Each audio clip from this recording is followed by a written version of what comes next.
Lately, I've been thinking a lot about art. Specifically, what really counts as art? Is art the thing that we make? Or is it in the doing, the making itself? Or is art in the reaction to the work, the results of the doing? Or is it something else entirely that's personal to each of us? I really don't know. Historically, I have been very hesitant to call the things that I make art, regardless of the discipline or media. It just feels like that's a label that someone else should choose to apply, or not, to the work that I do. I'm okay referring to myself as artistic because in my head, that's a value that somehow feels tied more to the process, to the making, and less to the end product, at least for me. Regardless, I called John up to see if he'd be willing to wrestle with it for an hour or so. I'm Jeffrey Sidoris. I'm talking to John Wilkening, and this is In Between.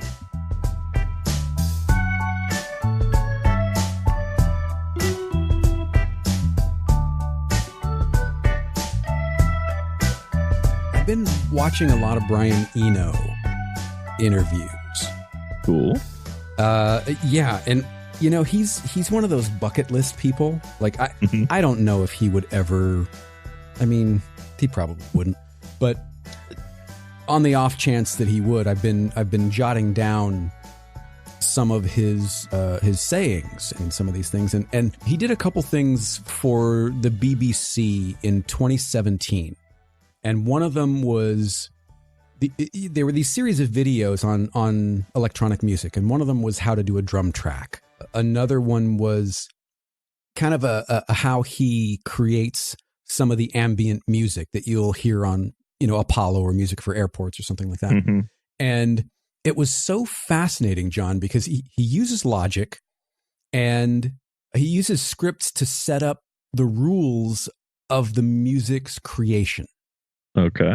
So he'll have a sequence, like he'll have a random sequence of notes that gets generated, but he will transpose, like if a B comes up because he doesn't think the B note particularly fits his style or audio aesthetic, he'll have that transposed to a different note. Gotcha. And then he'll use another script to say, take 12% of these notes and shift them up one semitone. And then take 14% of these notes and shift them down a semitone. And then randomly, like just all of he's using math to create music. And then he'll let it run and he'll go do something in the other room, read some poetry, drink a cup of tea, whatever it is. And he'll listen to this music and sort of hear how it feels and notice how it sounds. And then he'll go make corrections, not in terms of composition or performance, but he'll make corrections to the scripting, to the math behind it, and then run it again and see how that sounds, and run it again and see how that sounds. And I thought it was so fascinating. And if I ever do get the chance to talk to him, I would love to ask about using those tools that are available, and at what point does it no longer count as you making? Do you know what I mean? Okay. Gotcha. How using all of the available tools and not just performance counts as craft. So his craft, yes, he can perform, he can play music, actually physically play music, yes. But another aspect of his craft is being able to use these other tools, and in this case, technology, to extend his own capability. And does that still count as craft? My gut reaction is it would have to. Mm-hmm. Because whether you're creating something real or digital, you're still creating. Right. So then why the pushback in the photographic landscape? Why the pushback on people who use program mode rather than manual? Why is manual somehow more artistic or more professional or more, insert the phrase here, when engineers spend countless hours perfecting these automated systems to give you balanced exposure, perfect backlighting, whatever it might be, but somehow we still insist on taking the reins because that speaks to craft. I don't know, speaks to a dedication to craft that goes beyond just using the program mode. I'm not quite sure. I think it becomes, how to put this? Photography is weird, particularly in the digital sense, because what is required for artistic talent, if you want to say, that threshold is a lot lower than the other artistic mediums. Like, right now, in order to get a sharp photograph, all you have to do is press a button down halfway, and you have an objectively successful photograph. Right. And so I think there's almost this thing where photographers want to create obstacles in order to validate their own craft, if you want to say, or their own talent or their own skill. You see where I'm getting at? Yeah, but I wonder why the cherry picking. We'll let the camera focus for us, and that's perfectly acceptable. Oh, yeah. But, you can focus for me, but don't choose my exposure. You can choose my focus point. You can choose that. But if you choose my exposure, well, then that's cheating somehow. And I've never really understood it, partially because I've never really been a fan of manual mode for my own photography. I use aperture priority and the exposure compensation wheel, and I'm good. Yeah. Now, often, you can't be sitting, especially certain type of photography, you can't be sitting around trying to figure out what's the best, the best aperture, best shutter speed, all the details.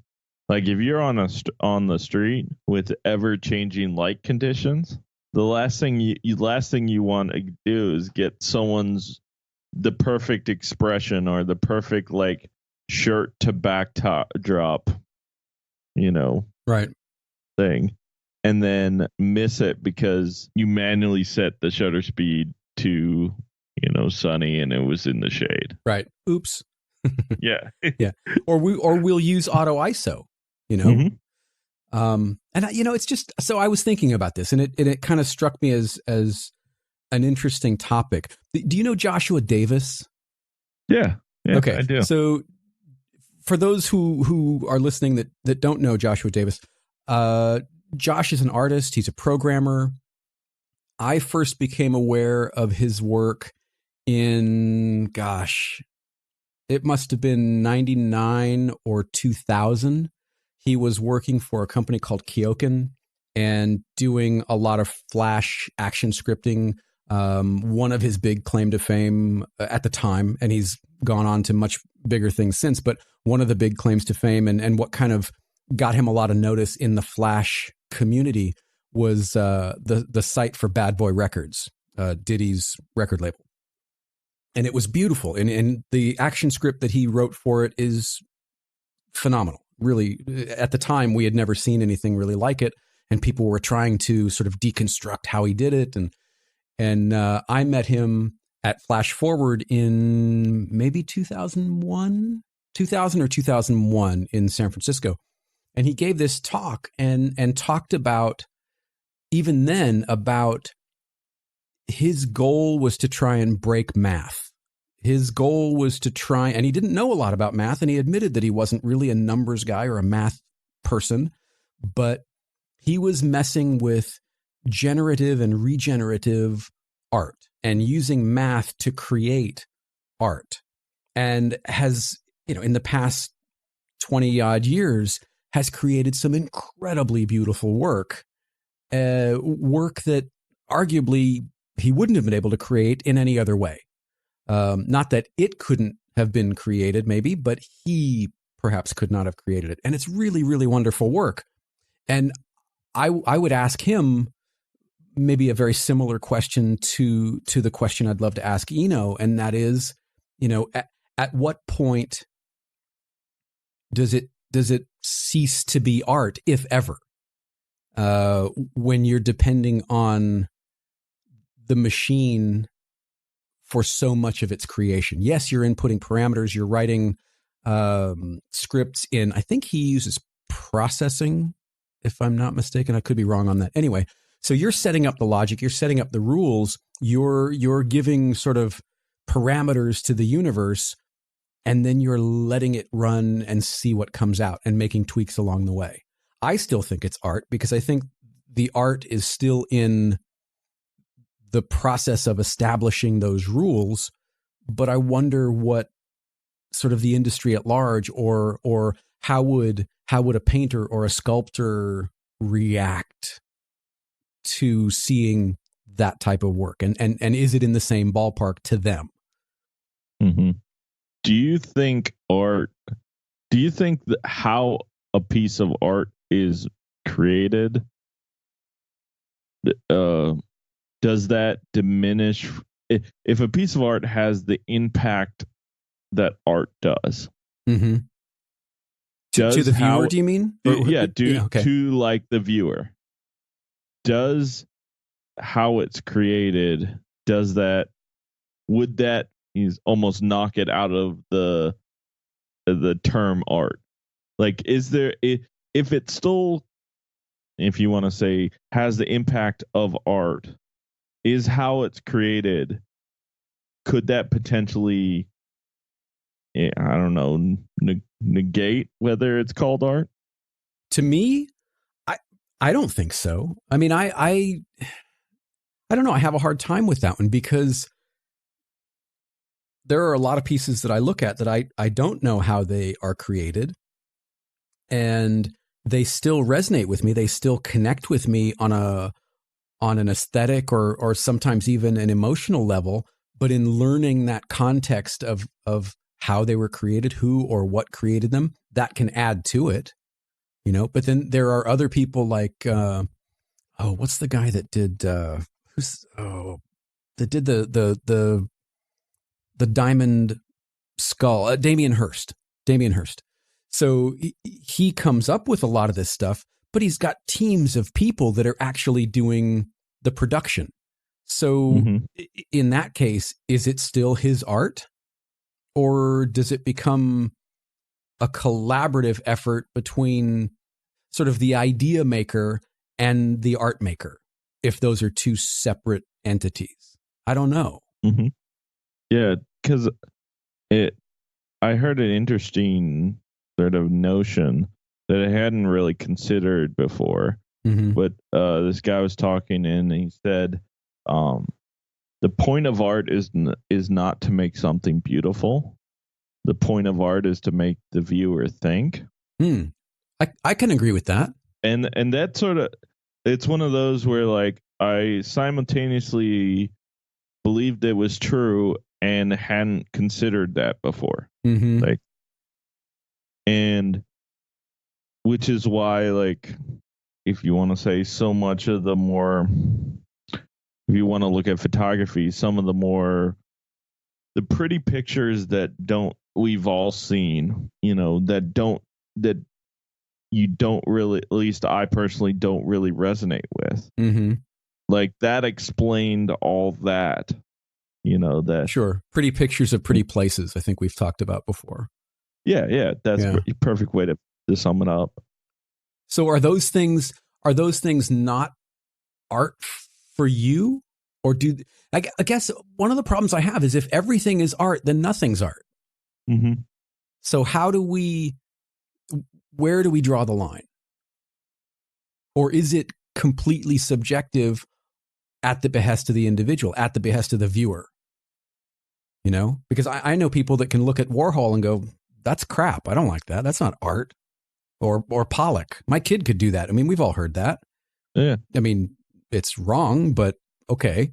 Do you think a piece of a photograph mm-hmm. or a painting, mm-hmm. do you believe it could be art to one person and not art to another? Absolutely. And since both are true simultaneously, that neither negates the fact that that is art. Yeah, I mean that's what sort of throws me, right? Is if we still want to call it art, and maybe we're wasting too much time deciding whether or not it is art. Maybe that's part of it. I don't know. But if we're not, and we're trying to figure out where the art is, maybe the art is in the process. Maybe the art isn't in the end product, but in the process used to make it. You know, the end product is God, what did the end process or the end product is evidence of it, but it's not the art. It itself is not the art. I don't know. I mean, maybe that's true, maybe it's not. See, I would almost approach it from the flip side. How so? Where something is art if it elicits the response of art, regardless of how it was made. Correct. So and it becomes so you're taking it a step further and saying art is neither the process nor the end product. Art is the response. In a sense, yes. And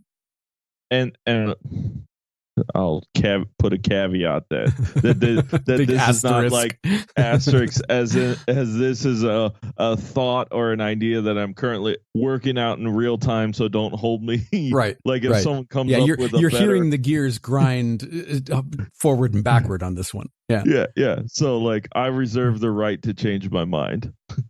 See, but that's an interesting perspective that the product and the process by which it was made both are merely there to serve the response to it. Because like when I think of it, like a person like Vivian Mayer's work, from the artist perspective, no one should have seen those images. Maybe, I mean, that may be too sweeping of a statement, but but she didn't make a lot of effort to get them seen, to make herself correct. known as a photographer. Yeah, I think we can agree on that. Correct. Yeah. And yet there's images that now we put in that we label as art now. Sure. Alongside the Winograns and the whoever else. Yeah. Correct. Yeah. Or the same as, there are images that were almost taken via like a snapshot would, that captured a place and time in such a way that it now elicits a response that is almost transcendent from the intention that was originally created. Right. But with regard to Vivian Mayer, where okay, my gears are grinding too. So here we go. Where was the art for her, if not in the process? Because there were hundreds and thousands, from what I understand, roles that were undeveloped. So she never even saw the result. Therefore, she couldn't have the reaction to the end product. All she could react to was the moment in which those pictures were captured. We have just lost cabin pressure. This begs another question of like, does the artist need to respond to the work they're creating for it to be art? Well, yeah, okay. Yeah, like that's we go on a tangent of a tangent. Yeah. Hashtag podcast title. Right. Or band name. Yeah, that's a new show. Podcast or band name. Oh, that would be great. Because like part of I feel like, especially with Vivian Mayer, is that she was using the camera as a means of processing the world around her. Whatever collection of life experience and personality and all that rolled into one, she felt the need to explore the world she interacted with through the camera. Right.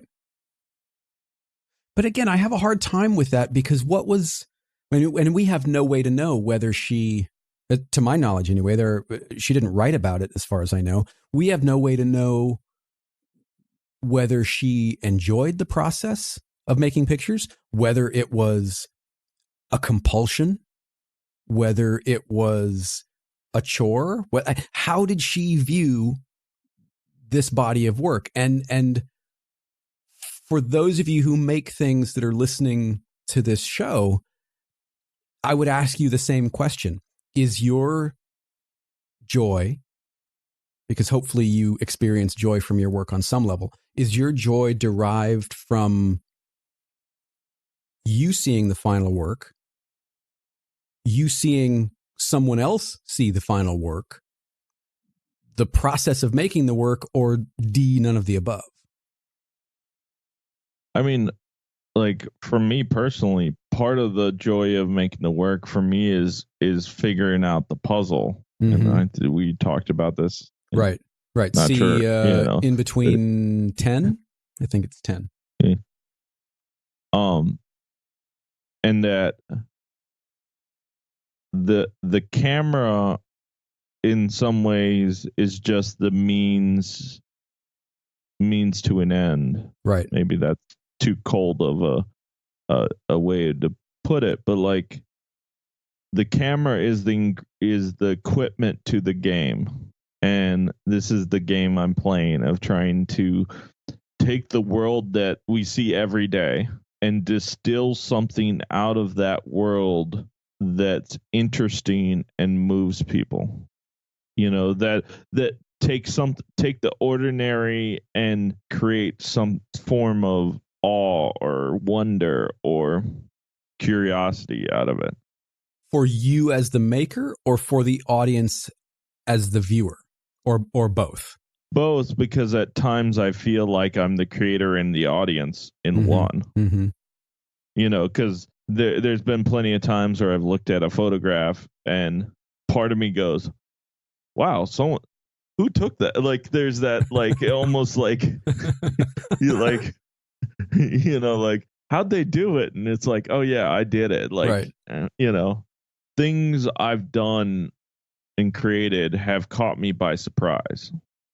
And that's in some ways why I liked film so much, which is a whole different discussion we can get into. But like part of that captivated me was when I pulled film out of the developing tank, because it went in as a mystery, and I got to, if you want to say, unwrap the present, sure, so to speak. So are those moments of catching yourself off guard or catching yourself by surprise, are those, and this is going to be, I'm going to butcher this language completely, but are those pictures more art than the pictures that don't catch you by surprise? Or is the art for you in some other aspect of your work? No, I don't know. Like, I don't think art's the right term for it, but those pictures that catch me by surprise, they are, to use my own bad term for it, more valuable to me. Mm-hmm. They're more special. Okay. They're of some form of higher order. Why is that? Because you didn't see it coming? Because it introduced some sort of randomness or happy accident? Or because I remember a couple days ago, we were talking about the woman in red, that photograph, mm-hmm. which is still one of my favorite photographs of yours. But part of the success of that photograph, as we were talking, was a mistake. Yes. Yeah. No, absolutely. Like, I was trying to push 100 speed film to 800, which, if people are wondering, is very possible. But I then, because of my inexperience in developing the color film at home, using that process, I believe I developed it an incorrect time at too hot a temperature. Mm-hmm. And so the colors on it shifted. In particular, the reds became far more saturated, right? Which in later research is one of the things that the Ektar, which is the film from Kodak that I was using, is one of the byproducts of it. Mm-hmm. So, okay, but, what you were using Ektar 100, because we will get questions about this. Yes, yeah, Ektar 100. Okay, and I was pushing it to 800. Okay, So because if you want to say I messed up on so many different parts, not just one, listeners. no, because I compounded my error in such a way that it becomes one of those where it's like, okay, in order to even achieve an image in that ballpark with that same feel, I have to then deconstruct how I messed up, like on so many levels, right. So that in some ways it almost feels like a gift that was given to me, right, rather than something I was created. And I'll put a link in the show notes to it. But for those of you who are maybe not really familiar with John's work, it's a standout piece. If you put up a grid of 64 of your pictures, that's a standout piece. Mm-hmm. The composition, the color. And what's interesting is even if you could deconstruct that, even if you could figure out where you, quote unquote, went wrong. Yes. Your words. Totally. That's only solving half of the equation. That's solving the darkroom side of the equation. The other side of the equation, the shooting conditions, you need something in that red range. You need something with that much light hitting the surface of it. Otherwise, it's still not going to work. Even if you solve the chemistry problem and even if you solve the temperature problem, you still have to have that right subject matter and the right amount of contrast and light shadow ratio for that to work. Yeah? Yeah. Because that was a lady in a crowd of thousands and thousands of people. A gap open in the crowd of maybe a second, and the crowd closed up, and I don't know where she went. Right. So like to get all those things correct with like a model would be difficult. Right.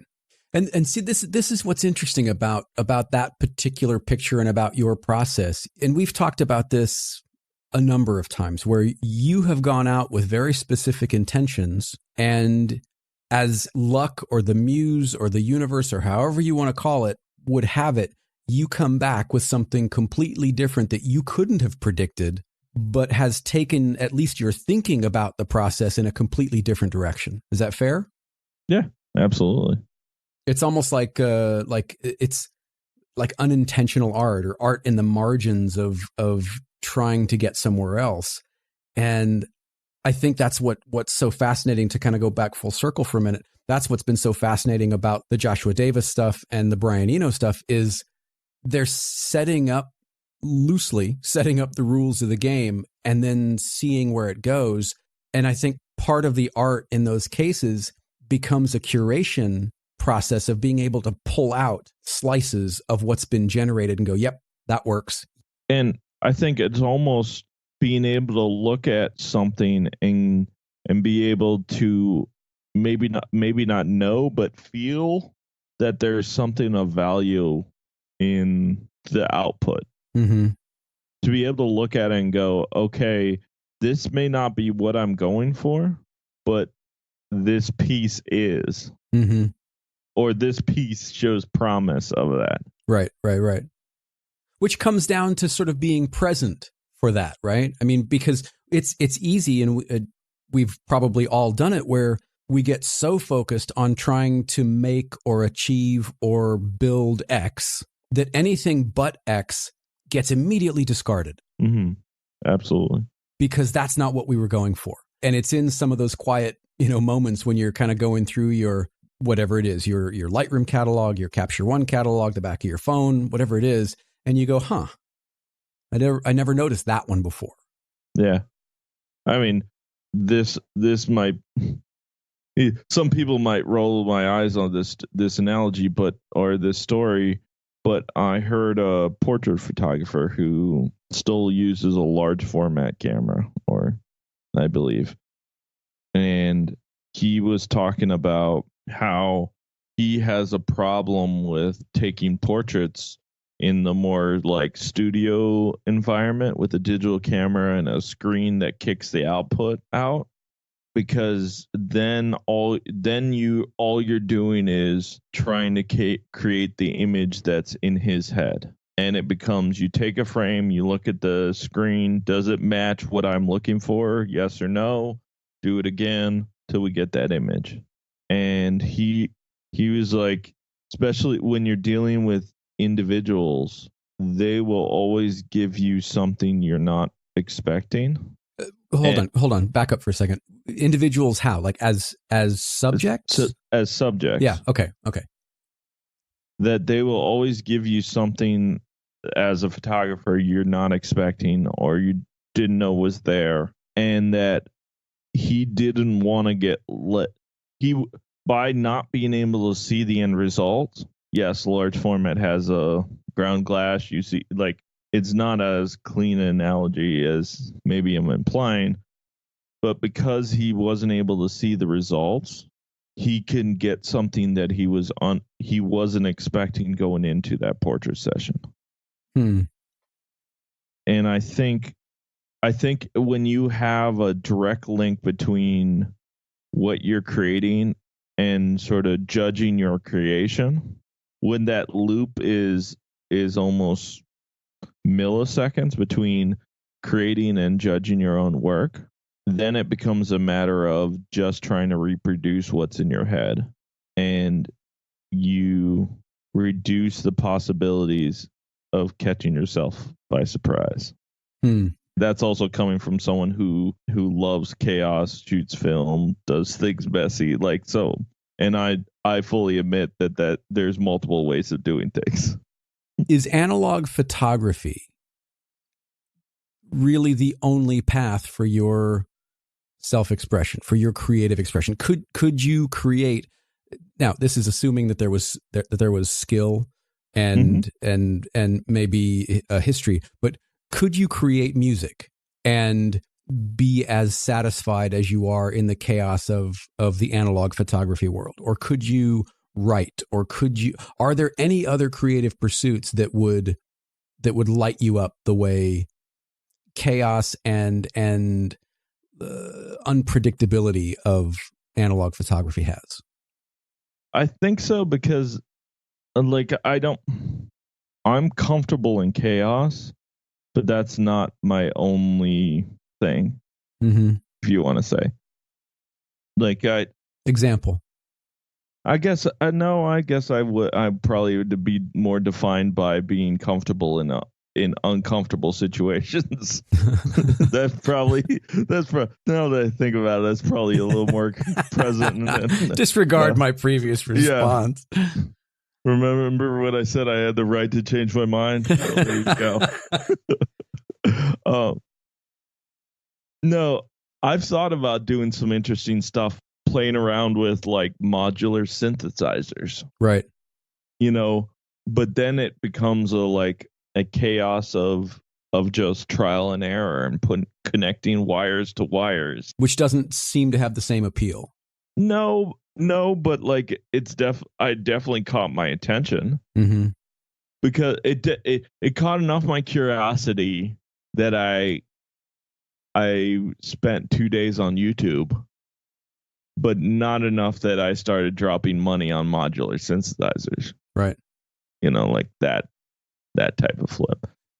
I've actually thought of in the future buying one of those like Ricoh GRs, the new ones that just came out, and going, what would happen if I just shot street photography sort of under the radar for 20 years and just created a body of work? Like, that thought has bounced around my head more than once. I could see that from you. I could absolutely see that from you. Because then of course, apparently I'd have to wait a while. yeah. I probably will end up not being patient enough to just being like, hey, by the way, this is what I'm working on. So, but then I'm merely replacing the chaos of how I create with the chaos that is the street. Like I'm literally just flipping the side where the chaos resides, not the fact that there is chaos. Because even thinking of doing more portraits, the way I'm thinking about it is in a giant, like building a 20 by 24 inch camera and shooting either were like wet plate or dry plates. Mm-hmm. That's something that you've kept coming back to, the idea of one-offs. That's that idea seems like it's got quite an allure for you, where you have one chance to get one photo and there's one copy of it, and that's it. Because I like, part of me is it's such a flip to how we operate in today's world. Mm-hmm. You know, immediacy, multiple, infinite copies, really. Yeah. It forces you to be present in a way, like, by the nature of the process, by the size, by its cost, like everything forces you to create this thing that is in that moment. Mm-hmm. And then it's something where you create an object that translates infinitely better in real life than it does on the screen. I've seen people create like 4x5 wet plates in person, or 8x10 wet plates, either one. Mm-hmm. And there's just a like it feels like someone just did a magic trick, right? You know, that like, where half of you is like, I saw that, and the other half is that didn't happen, right? Like, well, and there is that sort of, you know, a magic trick is a great analogy. There is that drama because they go behind the curtain with this box and come back with either a glass plate or a tintype. And you go, wait a minute. Even more than that, like when they go in the back to develop it, and then they show you a plate that has a negative on it, and then they drop it in the fixer and it flips. And then it flips. Yeah. Yeah. In real time, you know. So objects like that always have, like, they have a thing that I resonate with. Mm-hmm. You know, in a way, like, back to your question of the digital camera, like, I don't know, it just doesn't feel like me. I wonder if it's because part of what I see in you is art's like a sine curve for you, in that there's a point of connection to it, you know, sort of at the let's call it that downward arc. There's a point of connection where you connect to the art, and then that sine wave ramps up and you are apart from it. You are disconnected from it because that's where chaos lives. And chaos goes ahead and does its thing, and then it comes back down and reconnects with you in the end product. But that space between those points is up for grabs. It's anybody's guess. Mm-hmm.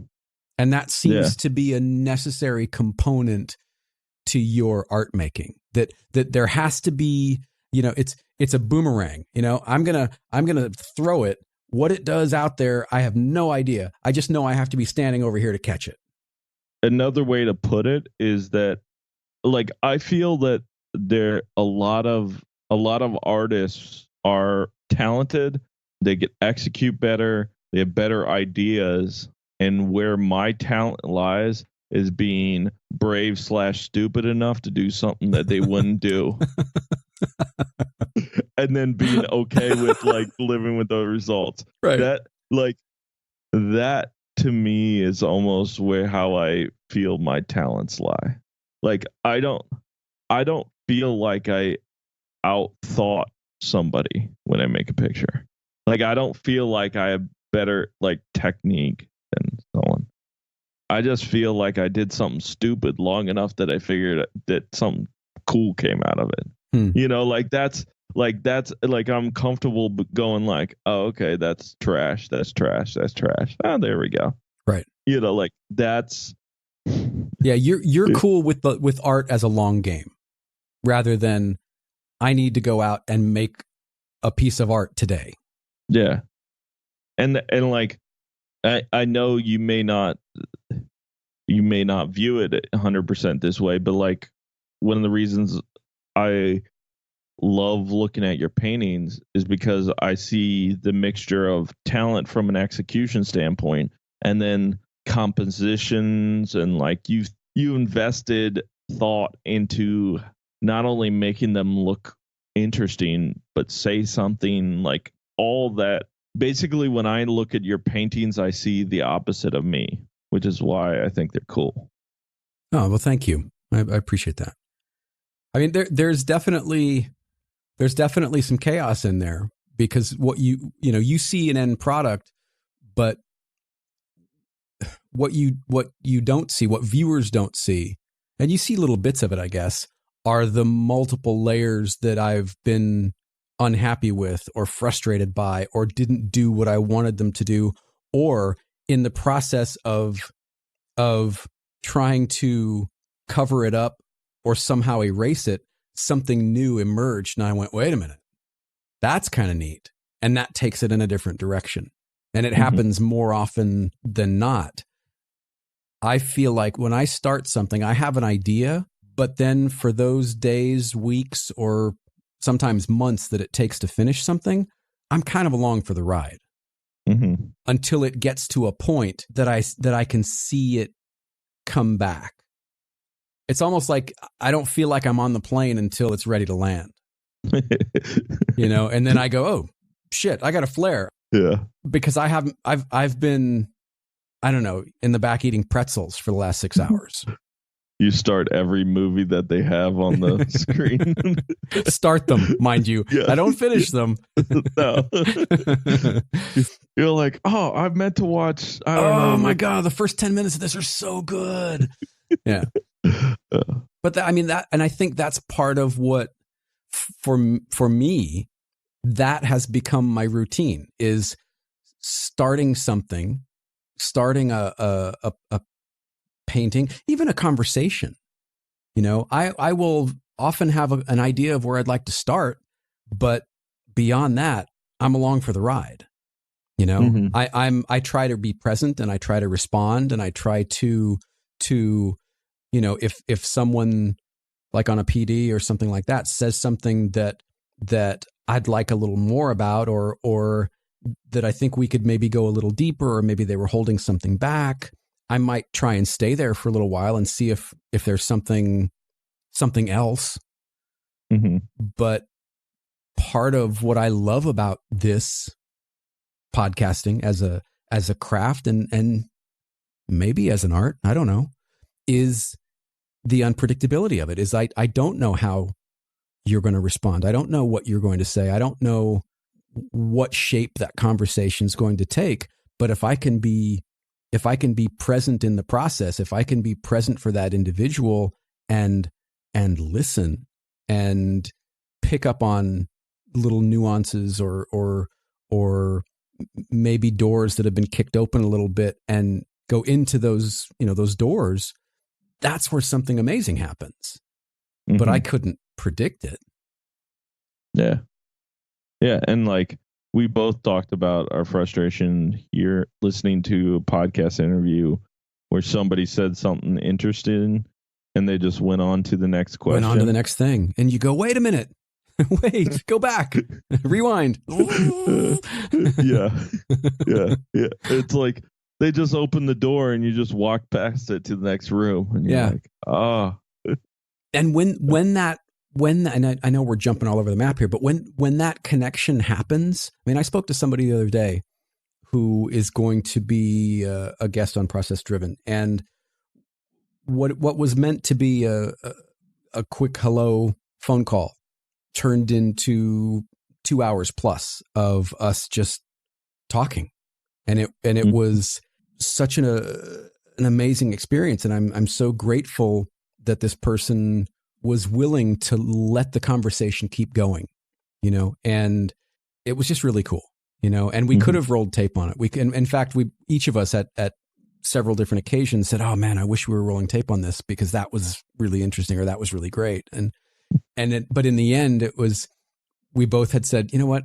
I'm actually kind of glad we didn't do that. I'm glad we didn't record this, because now it just exists as this thing between us. And maybe I'll write something about it for an iteration or something. But I think part of what we get caught up in is worrying so much about what the thing, whatever that thing is that we're making or trying to make, what that thing looks like, what it tastes like, what it smells like, what it sounds like, what it has to be, that we lose sight of being present to get it there. Yeah. Or I could be completely wrong, which I probably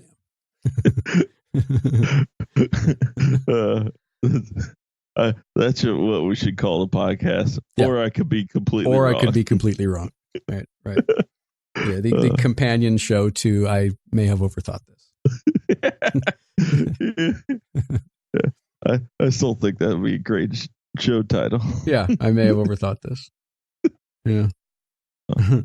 All of this stuff around art and around finding your voice and thinking about, bodies of work and legacy and connecting to people and serving an audience and all of those things they are swimming so heavily around in my head lately.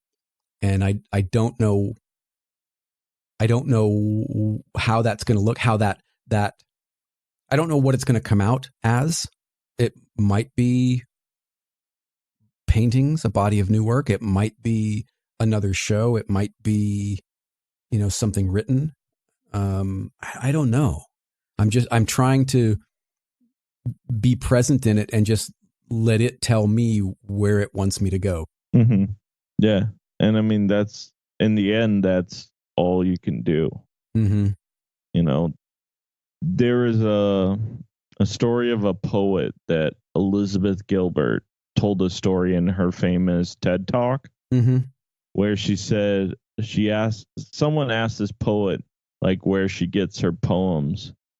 And she said they basically come to her in the wind, and that she has to run and grab her pen and paper and write them down as fast as she can before they're gone. Before they're gone. Wow. And part of me almost feels that way, that there are images and things out there that want to be created and are merely looking for someone to manifest it into reality. Right. And they go searching around until they find that person.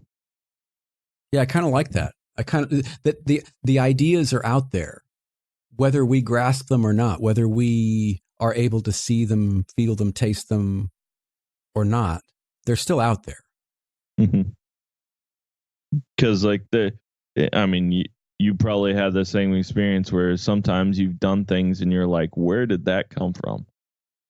For better or worse. Yeah. Yeah. Exactly. But you could make the case that our job is to keep on working so that those ideas will find, as they say, they don't find an artist at rest. Yeah. And I think that's something that, at least for me, has been one of the more difficult things to continue to hold on to is to not let my own frustrations or my own obstacles stop my hands from moving, stop me from making, stop having conversations, whatever it is, because it's only in the doing that you're going to continue to be inspired to do. Mm-hmm. It's that an object that rests tends to stay at rest, an object in motion tends to stay in motion. So why not stay in motion? Even if it's the wrong direction or it's very slow, there's still this idea of staying in motion and something will find you. Yeah. Subscribe to In Between in your favorite podcast app. You can also get every episode of In Between, as well as my other shows, Iterations and Process Driven, and special one-off conversations all in one feed by subscribing to Jeffrey Sidoris Everything. Support the shows by leaving a review or a rating on iTunes or by sharing them on social media. Connect with me on Instagram and Twitter at Jeffrey Sidoris, that's JeffreySaddoris, or on my website at jeffreysidoris.com. You can also email me at talkback@jeffreysidoris.com. If you'd like to connect with John, you'll find him on Instagram at John Wilkening, that's JONWILKENING, or by visiting his website at johnwilkening.com. As always, thank you very much for being here. Thank you for listening. I hope you enjoyed it. I'll talk to you on the next one.